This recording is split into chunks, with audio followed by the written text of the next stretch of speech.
Good morning, everyone. Welcome to the new week, the macro snapshot. We are Monday, November the 24th, 2025. Okay, so let's have a quick look at some markets here. Probably the biggest news over the weekend was this idea that there could be some kind of breakthrough in the Russia-Ukraine situation, the beginning of peace talks. This is essentially, though, an American and Russian plan, pushed by Trump. The Europeans and Zelensky of Ukraine haven't really been invited to the table, so there's still a long way to go. But nonetheless, there does seem to be a little bit of optimism that maybe some of the U.S. Sanctions on the Russian energy industry are actually forcing Russia to come to the negotiating table and make a few concessions. We shall see. But let's just have a look and see how this is playing out. I mean, one way it's playing out, if we look at the FX space, is, for example, if we look at the euro Swiss franc.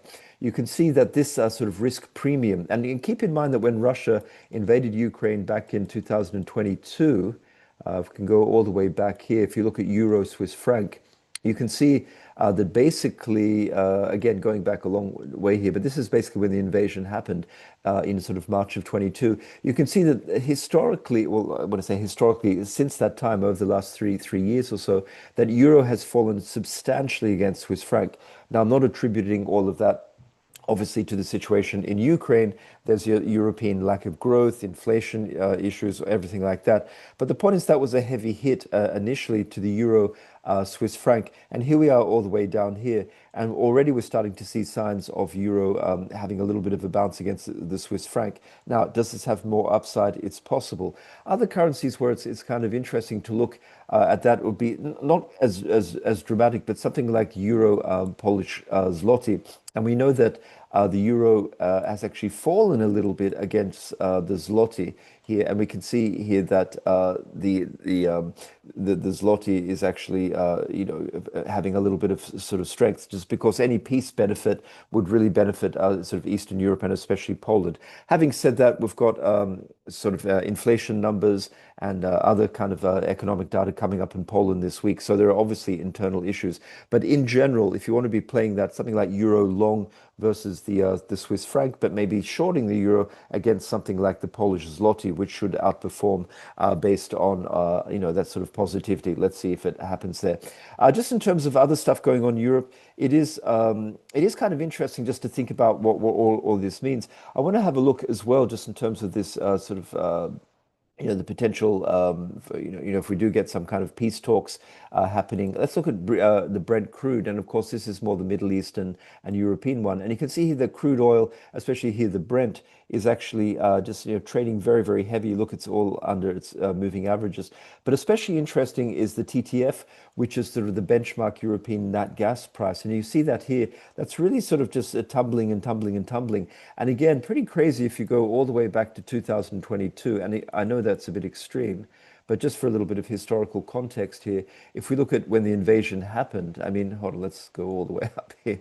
My God, what a chart. So you can see here, this is when the invasion happened. And you can see that it went absolutely crazy, 160, 170 euros. That caused a lot. That was one of the initial impetuses for causing a huge amount of inflation in Europe, just the energy base. And since then, it's come down a lot and it continues to fall. So the point here is that any sort of positive news coming out of Ukraine, could put more downward pressure, even more downward pressure on the nat gas prices in Europe, just because obviously Russia was, the principal supplier of nat gas to Western Europe and also Eastern Europe, and therefore that's a bit deflationary and at the margin a positive to European industry, because obviously energy, both from oil and nat gas, are big inputs into the European, well, everywhere, but into the European sort of industrial complex. And so if those prices are coming down, that will give potentially a little bit of a boost for a bit of positivity for the Eurozone.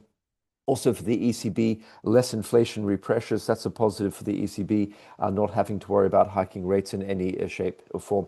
So it's going to be interesting to see if we do get some kind of peace deal. Let's hope from a humanitarian point of view, but from a market's point of view, could we see a re-rating of European growth? Possible. Having said that, Just earlier this morning, our time, we did get the IFO, so kind of the sentiment readings from Germany, just sort of business sentiment. And we have to say that the IFO business sentiment this morning was pretty negative. So the point is that if we look at, let's say, something like the DAX, which is the European, sorry, the German stock sort of futures here, stock market futures, you can see here, trading very, very heavy. Now, obviously, a lot of that's also just global equities being a bit heavy lately. We understand that. But the point is that the German stock market not doing great. And things like the IFO index this morning indicates that there's still quite a lot of pessimism. Now, I just mentioned, potential positivity if there, indeed were to be some kind of a sort of deal in sort of Ukraine. But having said that, one of the problems is that if you look at the initial positivity, I mean, this is obviously Liberation Day, but I want to just take it back in Germany in the DAX here. If you take it back to the end of last year, the beginning of this year, obviously Liberation Day, Trump's tariffs was a bit of a short-term hit here for 2 or 3 weeks. But basically, the German index has been going pretty well. And part of that is just this idea of, sort of fiscal stimulus. There's a lot of talk about 500 billion euros being pumped into the German economy, redoing infrastructure, more defense spending. But what's happened is that there's been a lot of bureaucratic problems, a lot of political infighting, horse trading. And essentially, I was just reading the last 24 hours or so, a lot of the money which has been earmarked in the, for this German infrastructure and spending actually hasn't been spent. In some cases, only 50% of the 2025 spending has actually been dispersed. And so the point is that you can look at this two ways and say, well, this is all terrible and this is sort of a waste of time, and that's why Germany, lack of confidence and everything.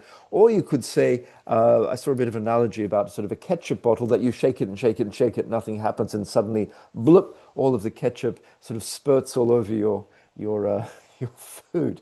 So the point is maybe this is what's going to happen in Germany, that yes, there's political wrangling and infighting, but once that's all sorted out, it could be that 2026 does actually see the release of a lot of this infrastructure spending, and defense spending, and that this could actually be a pretty big positive for the German economy. So who knows? Maybe it's too early to write off the German economy, but the DAX is trading heavy, and just in terms of that, but also looking at just specifically the situation for Ukraine, we know that a lot of the defense stocks. So Rheinmetall, how do you spell that?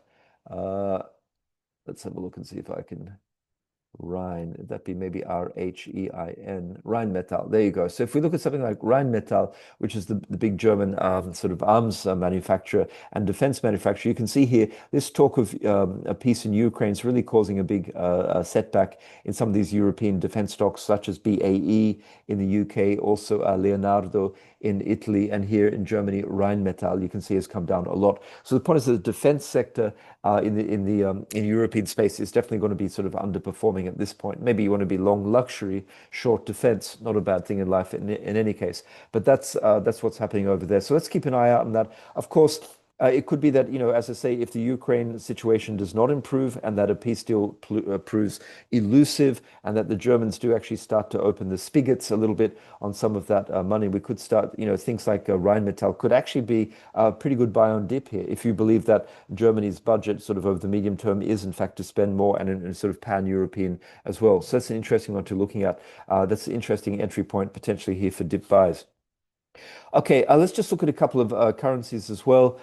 Just want to have a look at the pound because we know that we have the famous budget, which everyone's been talking about. Chancellor of the Exchequer Reeves is due to release the British budget on Wednesday.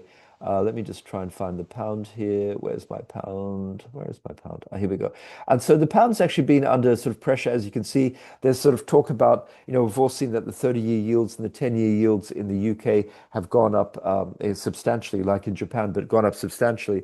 And there's been this idea that there's a lack of fiscal discipline, there's no fiscal space, that the UK government is spending too much money, and that they need to have an austerity kind of budget, or at least a budget which cuts spending, and maybe Governor the government is not prepared to do that, and we're getting this dynamic where the yields are going up, but the currency, the British pound, is not going up and it's actually weakening, a bit more of a sort of emerging markets kind of dynamic. So let's see what the budget brings on Wednesday. If the market is disappointed and there's not enough sort of tax hikes and too much spending and anything which is unfunded by sort of cuts in expenditure, we can expect to see not only the British 10 and 30-year yields going up, but we can also expect to see the UK pound falling here and maybe even definitely testing these lows at 130 and possibly even a bit lower, pushing down to maybe 128, 129 down here somewhere. Let's see what happens there.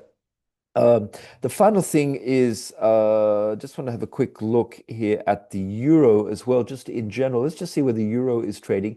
As I say, it's been under a little bit of pressure recently, but hasn't really collapsed. And you could say that this is a bit of a trading range. We seem to be at a level here which one could consider at the lower end of the trading range. And so it wouldn't surprise me if we do get a push up a little bit against the US dollar, maybe a bit of the peace dividend. As I say, if there is positive progress in Ukraine, we could see the euro pushing higher. And what could get the US dollar down? So let's have a quick look at the dollar index. And we do have quite a lot of data starting to come out in the US. A lot of it is from September. It's patchy. It's being released in a piecemeal fashion, and it's not completely timely. But nonetheless, we do get a little bit of data. We get retail sales, although it's for September. So, kind of old news. We get that tomorrow. What could get the market's attention is the Beige Book, which, as you know, is from all of the different sort of Fed districts. We have the Beige Book being released on Wednesday afternoon. That could be interesting just because the Fed and Powell said that they do quite like that. And in the absence of more timely and updated and sort of comprehensive government data, the Beige Book does give a nice snapshot, even if it's somewhat anecdotal in nature. It does give a nice snapshot of what's going on across the whole US economy. And if that proves to show that unemployment is rising and the labor market is weakening a little bit, lack of confidence, concern about the ongoing effects potentially of tariffs, that could get the market's attention. That could weaken the US dollar, which would be a positive for the euro. So let's see a little bit more about that, and also maybe the Ukraine situation. So those two factors, maybe slightly weaker data or the Beige Book being a bit pessimistic, and maybe a sort of a peace dividend, if it does develop, could put a bit of downward pressure on the US dollar. And as you can see, the US dollar, it's been on a nice little uptrend, but it's now above the 200-day moving average. And some of these moving averages are turning up, but it is facing as kind of like a double top resistance here at 100.37. You can see this pretty key level here. Now, again, there's nothing particularly nasty or bearish technically from this chart, but nonetheless, this level here is clearly overhead resistance. There will be some sellers coming in at this 200-day EMA, and maybe if we look at the 200-day simple moving average. Let's see if I can find that, just see if it's at a different level. Yeah, you can see it's a little bit above that, above the SMA, the simple moving average. So a pretty key sort of a point here. Let's keep an eye on that. Also, it's going to be interesting. Let me just put that back to the EMAs. Let's also keep an eye on Japan. We know that the market is not happy that we've seen the Japanese yields, the 30-year yield, going up quite a lot, just on Prime Minister Takeichi really just sort of pushing this idea of a much more stimulus, sort of a return to Abenomics from the 2010s, and basically saying, hey, we're going to fund it with sort of debt spending. So at some point, if the Bank of Japan is not happy to have yields go up, and the Bank of Japan is buying a huge amount of the bonds being released in Japan or issued in Japan, that could suppress the yields. Even though the yields have gone up, they're still being sort of suppressed artificially, and the release valve could be the yen. So we could expect to see the yen strengthen, weaken a little bit more against the US dollar. We can see here that against the US dollar, it's actually strengthened a little bit. There's some talk of intervention. So you've got to be a bit careful. It's a bit tricky just at the moment because there's two conflicting factors. You could potentially have some kind of intervention from the Ministry of Finance or the Bank of Japan, which is not happy about this sort of a weakening of the yen. On the other hand, the structural factors are for the yen to sort of take some of the stress of a government which basically is over indebted and is artificially sort of suppressing their yield. So let's keep an eye on Japan. No particular sort of news overnight. In fact, the Japanese market is closed today. Just finally, guys, I just want to have a look at what's going on with the Fed. You can see here that for the December meeting, the Fed's going to go into its blackout period, I think at the end of this week. But you can see here now at 75% chance, according to market pricing, of a cut. So that's starting to become a bit of a done deal. So you'd have to assume that if sort of Fed members really want to sort of push back against that, but particularly Powell, who hasn't said much, a lot of many other people have been speaking. The moment to do that would be this week sometime. And if we just sort of compare that to the last last trading session, you see that actually the probability has gone up in a dovish way since the 21st of November, so basically last week. And then you can see that obviously we're getting a long way from where we were, that sort of negativity, which we, or the sort of hawkishness which we had a sort of a week ago. And that's a lot of this is also because sort of Williams, who seems to be quite close to Powell, he came out in a speech on Friday from Chile, I believe it was, early in the morning, essentially saying that he believed that the unemployment rate could go up, and that the labor market was potentially weakening, and there was a good case to do another preemptive or sort of insurance cut, and that got the market's attention, and that's why we saw, for example, the bond market have a nice little rally on hold on, where are we? The bond market rally on Friday, and if we just have a quick look here at the bonds, we can see something like the ZT, which is the 2-year futures, had a nice push up on Friday, but also longer out the curve. You see the 10-year pushing up in the ZB, the 15 to the 30-year kind of bond futures pushing up a little bit, just on this idea that a cut is coming. So we shall see. Powell himself hasn't said anything, and I think just the final thing to say here, just about the Fed. There was an interesting comment from Waller a few days ago, essentially saying that there could be more and more dissension, or there is more independence on the Fed. And a lot of people are saying that, the Fed is becoming to a point where you've got sort of centrists who don't want to cut, you've got a few doves, and then you've even got a couple of hawks who might certainly don't want to cut, maybe even want to hike at some point. And it could be a situation where Powell himself may have to come in and sort of break a tie, which we haven't seen for many, many decades. So interesting to see if there's going to be any sort of leaks to the Wall Street journalist Nick Timiraos from Powell this week, because Powell himself has been the only person who hasn't really spoken. He's keeping his own counsel. So let's keep an eye on that. Also, just want to keep an eye on oil. As I mentioned earlier, Brent crude down, but also the WTI here down quite substantially. Here you can see that's pushing down here, potentially just on the fact that if there is a deal between Russia and Ukraine, some kind of sort of peace talk, that could mean that the sanctions on Russian oil are lightened or taken off completely, and of course that would allow more oil back onto the market, more barrels onto the market when the market does seem to be slightly oversupplied. So we could see oil, the WTI, pushing down towards $56. At which point I think it could be quite an interesting buy down here in the mid 50s for sure, but we're not quite there yet. Okay, guys, I'm going to leave it there. Have a great trading day, great trading week, and I'll be back again tomorrow with the macro snapshot. Thanks very much. Goodbye.